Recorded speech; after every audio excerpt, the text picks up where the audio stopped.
Frank Turek just posted a video defending the Canaanite genocide again on Twitter this morning or yesterday. Actually, I didn't check the time, but he just gives a series of terrible points, and I just wanted to focus on one of them, which is a very common one that he gives, which is to argue that he frames every objection as coming from an atheist, when of course, many of these objections and just concerns and questions, they don't come from atheists, quote unquote. They come from just people that have questions and doubts and objections.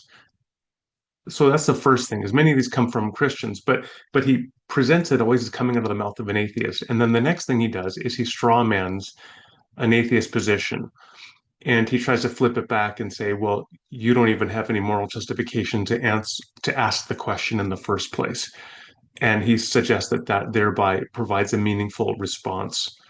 So I'll just play the clip and then offer a few comments on the other side.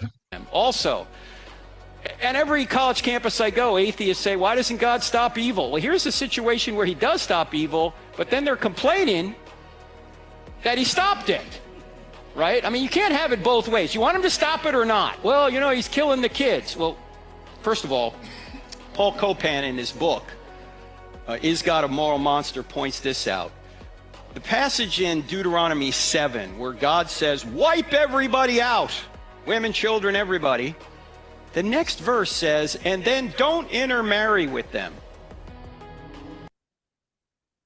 Okay, so then he goes on. But the main gist there was, so he right away frames the objection.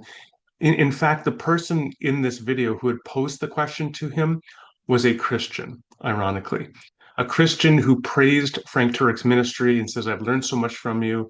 What do you say when people respond to these issues? And then he responds by presenting the question as coming from an atheist when it had just come from a Christian. So that's, of course, deeply ironic. And then he assumes, well, an atheist is committed to a moral nihilistic position or a completely moral relativist position, and they don't have any basis to even ask a question of objective morality. And of course, that's false. Even first of all, an atheist could be a moral realist and a moral objectivist, and many are. In fact, the majority of atheist philosophers endorse and defend some kind of moral realism. But additionally, even if the question was posed by an atheist and the atheist themselves was committed to a moral nihilist or relativist position, they're still presenting the question to the Christian who is not a moral nihilist or relativist and thus is obliged as a Christian to defend the internal consistency of their own position. But Frank Turek is just a master of deflection, trying to turn things around on his interlocutor without ever actually addressing the question, and often doing so with this kind of smarmy superiority.